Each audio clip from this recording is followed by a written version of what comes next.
In our fast-growing technology-based world, staying connected and communicating with friends and family at any time and location is a fortunate opportunity through the use of social media websites such as Facebook, Instagram, and Snapchat. This presents the opportunity to engage with new people, yet it is a well-known fact that this proposes a threat to individuals and especially young people due to the exploitation of social platforms by cyberbullies.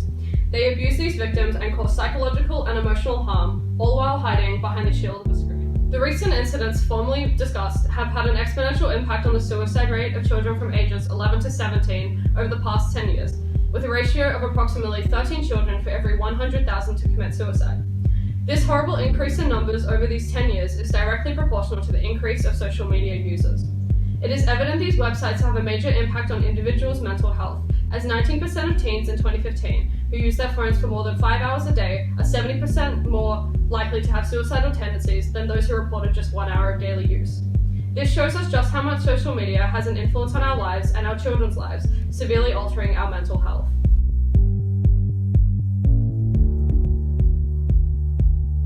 Wow, the simple implications technology can have on an individual is horrendous. Coming up next, we have two special guests. A legal expert who is about to discuss the implications technology can have on a law itself, and later, an activist to discuss their view on enforceability and penalties. Oh, and make sure to tell our guests to introduce our second guest when she's done with her segment. The negative outcomes from this technological nightmare discussed previously has drawn law's attention to the matter of cyberbullying. This attention has led to the legal implications as well, such as the implementation of laws surrounding the topic in legal cases before the implementation of said laws. Today I'm here with Amelie, a law expert, who's going to tell us about some of the cases of cyberbullying around Australia. Well, a legal case in 2014 in which Florist Fiona Stewart-Brown was convicted in October 2014 after making obscene, vindictive and malicious comments in online blogs. A magistrate found her guilty on behalf of using a carriage service to menace, harass or offend. Along with this case, News Ltd claims that the Australian police stated that this sinister cyberbullying must be prevented through Commonwealth legislation, along with legislation enforced by state and territory police. These segments demonstrated the legal implications of cyberbullying effectively, by exhibiting how other laws were utilised to prevent further harassment from this legal issue. This case was one of many that demonstrated to the law that cyberbullying was in fact a legal issue. Can you demonstrate this with more than just one case? Yes, in 2014, before the 2015 legislation, a police spokeswoman stated threats of violence, whether made online or not, constitute criminal conduct and will be thoroughly investigated by police. And if sufficient evidence exists, appropriate action will be taken. In this statement, the woman acknowledges cyberbullying as a legal issue by accepting the threats of violence prevalent throughout. It also stated that action will be taken against this legal issue, and it has. Speaking of which, what about that 2015 legislation? There is legislation now. The Enhancing Online Safety Act 2015 eventually came into fruition. The implementation of this act provided more suitable legislation for recent technologies demonstrated by the execution of penalties and rights. Can you explain these rights? Rights include Section 18. If an Australian child has reason to believe that he or she was or is the target of cyberbullying material that has been or is being provided on a particular social media service or relevant electronic service, the child may make a complaint to the Commissioner about the matter. This will prevent future casualties such as teen suicide. However, there are multiple flaws throughout this legislation, such as penalties. Speaking of which, Jackson, take it away. Thank you, Amelie, but this legal issue is called an issue for a reason. The penalties aren't even proper penalties. I mean, Section 5, Part 42, in any case to refrain from posting any cyberbullying material for which the child is the target, in any case to apologise to the child, or if the child has become an adult, to the adult, for posting the material, and do so in the manner and within the period specified in the notice. How is this a punishment? I mean, when I first read this, I thought it was a joke. This can be demonstrated by a quote from a case in which the victim's mother stated it got to the point where he was on suicide watch. We were worried about how serious it had gotten, so we spoke to the police and they told the bully to stay away. Then it just got worse. This lack of enforceability can be further reinforced when Sandy, the victim's mother, stated that police have no power to stop these offenders. The implications of this led to a perfect storm that tore Sam away from his friends and his very own family. The article is literally titled, "Bullied Teen Forced to Flee Queensland Town After Police Say They Can't Protect Him." You know what this demonstrates?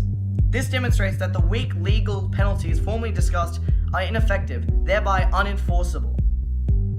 The lack of enforceability is further reinforced by the responsiveness of this legal system. That reminds me, this cyberbullying epidemic has been around as early as 2003. Amanda Paulson, the staff writer of the Christian Science Monitor, stated, bullies are starting to move beyond slam books and whisper campaigns to email websites, chat rooms, and text messaging. But the legal system itself didn't properly intervene until the official implementation of the Enhancing Online Safety Act 2015. Although the legal system took over a decade to implement said legislation, cyberbullying cases were handled by other legislation, and cyberbullying itself was considered a legal issue. So then why didn't they implement the legislation? Actually, it has been demonstrated for years now that the legal system constantly lags behind technology. Other legislation can be effective against this legal remedy. Yes, I know, but it was never explicitly stated that cyberbullying was against the law. Actually, This legislation crumbles when it comes to enforceability, and the fact that the legal system lags behind the law demonstrates the lack of responsiveness. In fact, this lack of responsiveness was also demonstrated in the case formerly discussed, in which the police didn't even bother to help the poor victim or enforce the penalties. Thank you.